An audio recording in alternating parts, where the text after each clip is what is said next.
Thanks, Mark, for having me. So I guess the topic today is developing a leader in you. And when Mark asked me to talk about this topic, I actually never thought about it myself. So I spent almost a month since you asked me, sitting in the car, figuring out what should I say. I never really wake up in the morning to say, hey, I want to be a leader. I want to be a CEO, but miraculously, somebody asked me to talk about leadership. So that got me guessing, get me wondering, what do you consider a leader? Okay. So if you can help me do this, let's do some activity here. Google, take your phone out, Google Hong Kong leader, or any kind of leader, Hong Kong leader to be specific. Can you tell me, what do you see? I know exactly who they are. So now the question is, do you consider them as your leader? So what is a leader? Does a leader has to be innovative? This is what I found on Google as well. Does a leader has to be charismatic? Or do they have to be rich and royal? Yeah. Do they have to be the best? Or maybe you don't think he's the best. LeBron James is there, who knows? How about being tough? Do they need to be tough? Or famous? It's actually very difficult for me to find Asian famous leader. And it's quite interesting what I found on the internet. Or do they have to be religious? Is there a purpose for them to preach to a certain people? Or radical? Do you need to stand up there and just say, I think you should do this, or this is not right, and to be radical and just to shout it all out? Or maybe you need to be powerful. You need to just tell people what you need to do, or this is what I believe, and so forth. Or you need to be compassionate. So these are some of the pictures that I found on the internet that are considered as leaders. But do you consider them as your leader? I certainly think some, but go ahead. Some, but there are others that I'm like, I really don't understand. I really don't resonate. I don't play basketball, so I don't think he's really my leader. So what makes a good leader? So how many have you, I don't know if you guys have worked yet, or I say this a lot. I hate my boss. I hate my teacher. I hate authority. I don't believe he should lead me. So, but then, what makes a leader? Does a leader always have to have leadership? You call yourself a CEO. I decided I want to make my own business. I want to do my own thing. I'm going to call my own boss. In what circumstances a boss become a leader? Or does a boss means leadership? Okay, so I asked Google again, and this is what they come up with. And I thought there's some validity to it. So leadership is defined as a process of influencing. So influencing is definitely something you need to do. And in a team environment or in an organization to achieve a specific goal. And therefore, a leadership is really, it's an exercise by somebody and not necessarily by a formal leader. So there you go. You can be a leader. You can be a leader. We can always be a leader of something, but we don't have to be rich and famous. We don't have to have all this money. We don't have to be successful or have an innovation that nobody else has. So thank God, because I am not those people, and I would not be standing right here if, I would be doing something else. So why me? I asked Mark, why me? I'm not a CEO. I currently do have a business of my own, but I really think of it in a different way. I never really thought of, I'm going to be a leader. So this is an exchange that I have with, I'm currently consulting a client, and this is one of their employees, and this is my exchange. And I find it fascinating because I was just doing this slide and she texted me. And then things that I thought was interesting is this: she listened to you, she trusts your expertise. It's hard for us as a staff to get across to her. And I'm like, why? You're paying somebody to give you advice. Why do you trust me And then at the end, but she listened. I say exactly what you tell her to do, but why me? Why do you listen to me instead of your staff?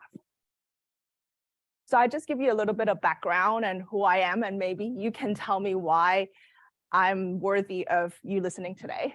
So I'm a 5th generation entrepreneur. My great-great-grandfather came from China, and then he has his business passed on to my grandfather, and then now my dad has a business and all that kind of stuff. So 5th generation, we've always worked for ourselves.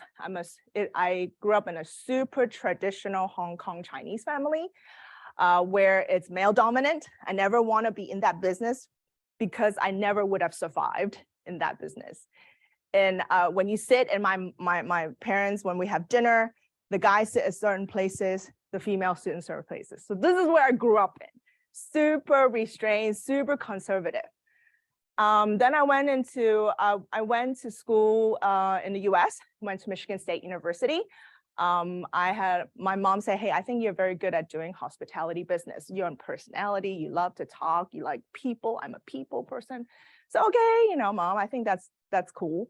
So I researched, and then Michigan State was a good school to go for hospitality. So that's where I went. And I really didn't come back. I actually never thought I would come back. I stayed there for another 15 years. And my first job, I was working for the Hilton. So that was my corporate job experience. I worked there from the ground up for about 6 years. And then at 27, I started my own first business. I'll tell you a little bit more. I have a pivotal moment. I became a mother when I was 30. As soon as I got pregnant, it's like about light bulb went on. Not a light bulb, it's just a switch. So I went from super career-oriented, networking, anything about business to I want to breastfeed and have children. So I actually went back. I decided I want to have my children grow up in a Chinese culture environment. And at that time, it was 2008 when Lehman Brothers happens, the market really tanked. My business was corporate catering. So a lot of my clients were just dropping off the face of the earth. So I'm like, you know what? It's a good chance for me to kind of regroup myself. And I wanted to be closer to the family. And therefore, I decided to move back. Anyway, so I lived in the US for 15 years. And I have now been moved back for another 14 now. So these are my 2 kids, 12 and 14, Cayenne and Nellie. And so my background is really, I have a very traditional upbringing, but then I have mixed race kids. And I also lived in the LGBT world, which my sister's gay. My daughter already told me that she's gay. And I have worked in many different countries, building business from, at one of my business, we sell a product in 60 different countries. So I work in a lot of different locations. So a little bit of exercise for you guys. Let's change the topic a little bit. Excel versus PowerPoint presentation. Who loves to do PowerPoint more so than an Excel spreadsheet? Can I have a raise of hands? Because that's what I do. Wow, we have a lot of visual people here. Excel spreadsheet, who loves Excel? See, there you go. Oh, yeah, both. That's a good one. Good trait to have. So I think it's very, very important for you to understand. This is, I think, the monumental topic that I want to talk about is really knowing what you're good at. Now, you think you're doing a good job because you can do both jobs really well, right? But at the same time, you really need, for you to find a true passion, let's say if you're very good at Excel spreadsheet, and I'm going to ask you tomorrow, you're going to do social media for me and create content. I think it would take you forever to do just one post. Versus if I ask somebody who's completely visual, completely love doing what, taking pictures and giving visual impact, they can do it in 5 minutes. So it's very important for you to really understand what is your talent. Yeah. So for me, I did not know what I was good at. I still don't know what I'm good at, but I'm getting better at understanding myself. So I call it my journey of my different experience, a process of elimination, basically. But one thing I do know, I need to do what I love and passionate about, or else I would not want to get out of bed. I would not want to go to work. So I know it from early on, if I'm not interested in a topic, I'll fall asleep and I really would not produce. So that's kind of how I went through my journey. So I'm going to tell you a little bit, a few stops along the way that I think it's very important for me to shape who I am today, and not to really become a leader, but to really do what I'm good at. And then when you do what you're good at, you're a natural leader. You don't have to convince yourself to say certain things, because you would just spill the beans, right? So the first thing that I did, and I think it was very important, but I hated every moment was a corporate job. I first got out of college. Of course, I studied hospitality, and I went into an organization. And I think this job, I started from the ground up. I was like an intern, so to speak. And then my first real paid job was being an assistant, a secretary for a director of sales. I hated that job.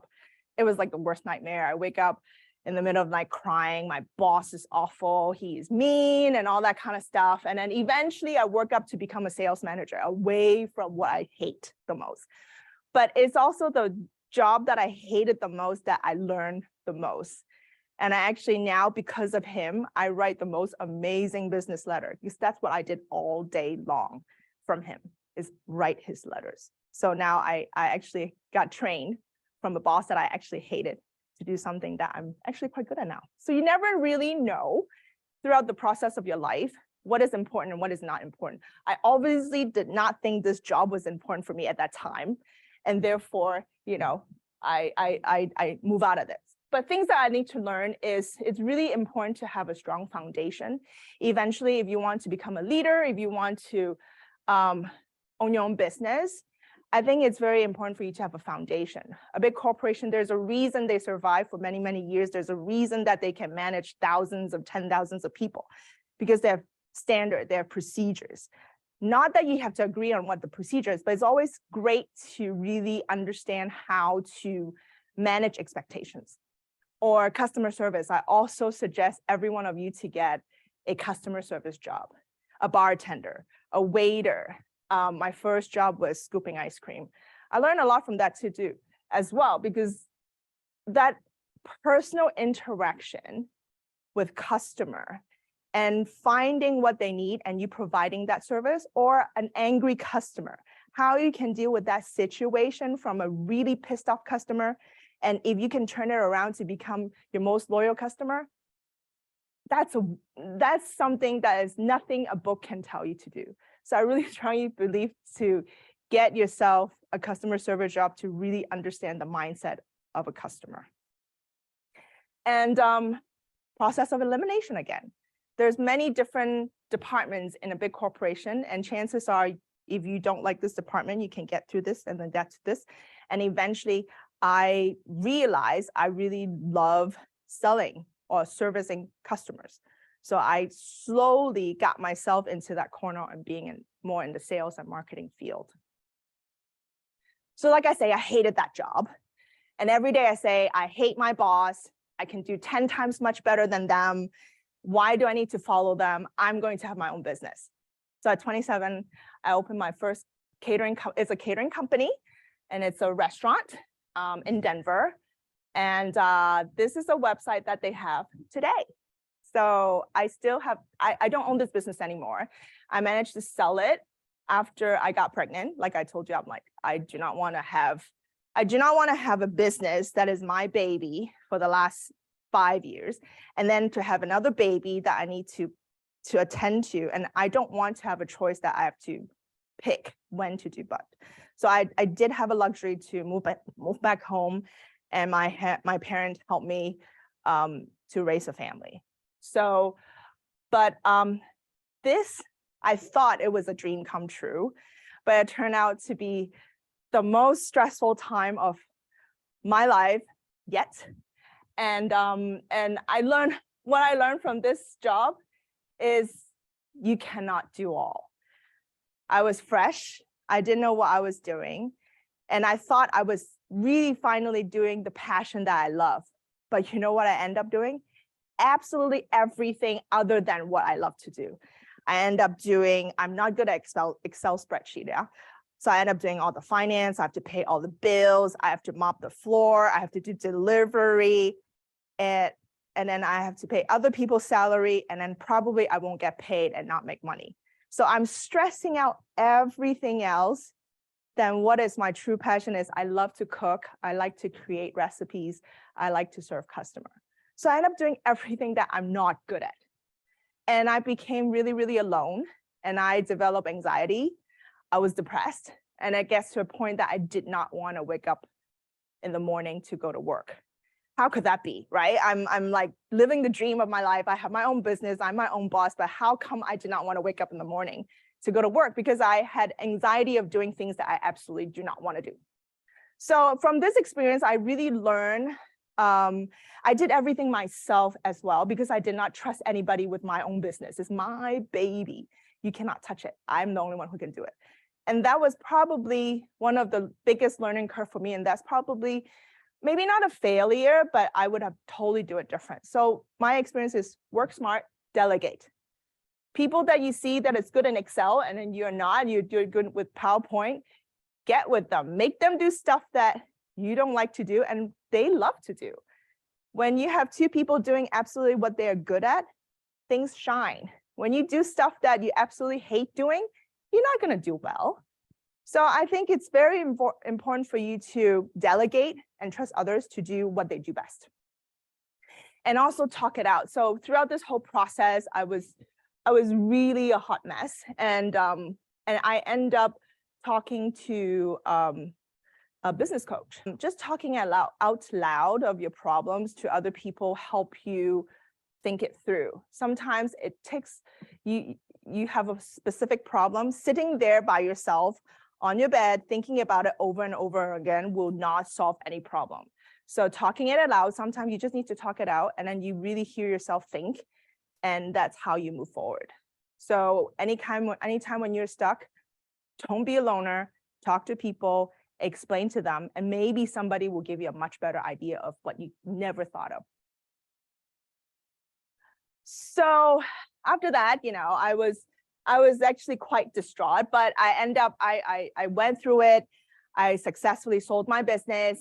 And the next best thing that happened to me was I came back to Hong Kong and I decided to go for my master's degree. Did I know exactly what I was going through? No, I have no idea. But I really, at that time, I was a little lost because I came from a very business career-oriented woman to a mother. And then now I feel like I lost my identity. So what do? I'm a mother. And it didn't sit well with me at that moment. So I'm like, you know what? Why don't I just, get myself back into the game and really learn some new stuff? And I think that was a very important part of my reintervention of my reinventing myself. And I think that's super important for everybody, is to keep learning and to keep be current of what's going on. You might be very good at certain things, but chances are you have capability of doing other things as well. So always, give yourself opportunity. If you see something that you might be good at, or you're interested, and go do that thing. Go learn something new. Right now, I'm trying to learn how to take better videos. Did I think I was going to do it? No, I wasn't, but it's hard. And it's very important. So from school, I went back to school and I was so inspired by the people sat right next to me. I was the oldest in the class, and all the people were your age, maybe. I don't know how old you are, but so I was determined to be the best. So I end up because I was so into that topic, and I already have some sort of a background or owning a business. I was super into it, and I was the top of the class. And but what I found most that I got most out of the class was I met a lot of talented people, and they inspired me more. They're 10 times younger than me, but I found so much inspiration from them. So I strongly encourage you today, whoever is sitting right next to you, chances are they could be your business partner in the future, or they could be your customer in the future. So never underestimate the people that are sitting right next to you. And I would just keep your eyes open and network with people. Get yourself out there, and you never know who you're going to meet right next to you. I actually met a guy, I thought he was my project teammate, and he actually owned hotels. So I actually consulted with them after I graduate. So you just never know. So after that, I graduate, and then I had a crossroad. What should I do next?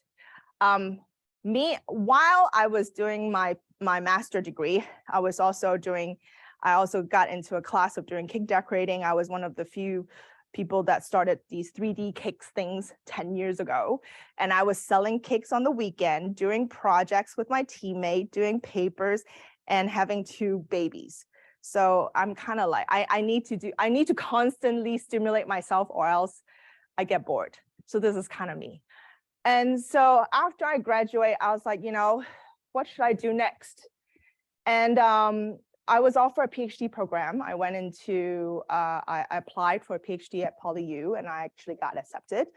And then a friend came up to me and said, hey, you just finished your master. I know you're very good in hospitality. I've been in the business for 15 years then. And she's like, I'm opening this social media website that teach people how to cook. You want to write recipe for me? We produce videos for clients to talk about, using different products in a recipe. Would you like to do it? And it's a seed company. Seriously, it was not even bleep at that point. And I just find it so fascinating. And then she's like, and I'll pay you. I'm like, oh, okay, all right. I'll do it. I'll do a paid job. Yeah. So I just decided, okay, you know what? Forget it. I think I can do a PhD when I'm 60. So I'll leave that for the side. And I joined the company. And she needed money, and I give her a little money, and became a seed investor. So things I learned from this company. I don't know if you guys know Day Cook. Have you guys heard about it at all? Yeah. So Norma is a very good friend of mine, and she's a crazy lady. I tell you, if you say you want to be a CEO or whatever, what I learned is you need to be resilient. I worked with a lot of people. I really also find out that I really don't need to be the center of attention. I don't really need to be the boss. I actually quite enjoy being the advisor to the boss. So I actually can always give them the ideas, and they go to the front and then just take all the bullets. So I really do enjoy that part. But really, as a leader, you really need to have grit. You need to be resilient. Things are gonna be harsh. People are gonna be mean, and people are gonna tell you you're not doing the right thing. So the chances are you getting shut down or saying no is 99% chance, and you just have that 1% people agreeing with you. So you really need to be resilient. You need to be tough. And from this, the only thing that I could say is I dared to try. I didn't know what I was getting myself into. And this was something that is on a curveball that thrown at me, and I thought it was interesting, and it inspired me to wake up in the morning. So I went for it. So then after a while, I did that. And another part, I did that for about 1.5 years. And I really find that towards the end, I'm kind of like bored of writing recipes anymore. And I was really ready for another challenge. And miraculously, a friend of mine came up to me and said, hey, you have young kids. I'm actually trying to develop children's headphones. And I already have the prototype and everything. I know you're very good at sales and marketing, and I need somebody to take care of my brand. Can you do that? And I'm like, ooh, I have kids. If I can combine my family life with a business life, and I get to travel a lot and see the world, I'm like, wow, that is like amazing opportunity. So I told him, I said, I know nothing. So this is consumer electronics. I know nothing about consumer electronics. And I said, but I'm very good at this point of my life. I kind of realized that I'm very good at sales and marketing, and I'm very good at brand building. So I was like, I can help you brand build, but in a different format. But you will know that I'm looking out from the outside. I'm not from the trade. So therefore, I'm not going to have the rules and regulations that you asked me to do. I'm going to think everything outside the box, and I'll throw everything at you. So I did that for 5 years, and I became one of the owners. And I would not have guessed back then 5 years ago that I would be sitting at CES, which is the biggest convention in Las Vegas, and to be talking about kids tech. So over the course of the years, I have traveled. My key accounts was in the US, China, Australia, and now we sell into 60 different countries. And I learned a huge lesson of dealing with international trade people, dealing with people from different parts of the country, and seeing how they work. It's super, it's very, very interesting. So this is my team. Every year we have a booth at CES, and we do wholesale. So we meet a bunch of buyers every year at Vegas, and it's super fun, and I absolutely loved it. My team in Hong Kong. I still work with some of these people here. So things that I learned from this lesson is really to listen. I think one of the qualities that I'm turning out to be good at is I like to listen. I can sit here all day and listen to you bitch about everything you want to bitch about. And then at the end of the day, I can tell you, well, you know, maybe you can consider that. So I always will tell people, always ask. If you don't ask, then you shall not receive. If you want a promotion, you go ask for that promotion. Don't just sit here and wait. Nothing will happen. And you always listen. Always listen to your customer. Always listen to your coworker. If you are a boss or a manager, always listen to your staff. Work with them. Understand why they are concerned. And don't just go say, I need you to do this. Ask them, what do you think? What do you think we should do? We have this problem. Be a problem solver. Don't just tell me you have a problem. Hey, this chair is broken. Well, obviously it's broken, but maybe you can say, hey, this chair is broken. I know a place where you can fix it. Be the problem solver immediately. Don't just point out there is something wrong. And be observant. Really sit there. Sometimes I would sit in the meeting when I have meetings with other buyers. Sometimes I just sit and let everybody else talk. By sitting and observing, you really would understand how that person works. Some people are very vocal. They want to tell you all kinds of problems. So before you even suggest a sale, you will know, okay, I am concerned about cost. I'm concerned about shelf life. Only when you gather those information, you can give them a better solution. So always observe and learn how to communicate. So I say that with my partner, he is a super, super Excel spreadsheet guy, and I'm a super, super visual person. When we have meetings, he would always come up to me with a gigantic Excel spreadsheet with itty bitty numbers and trying to tell me I should do this. I just told him, well, I don't get it. I don't understand your Excel spreadsheet, but I understand that, yeah, we should be doing that. So I think communication between two different types of person is very, very important.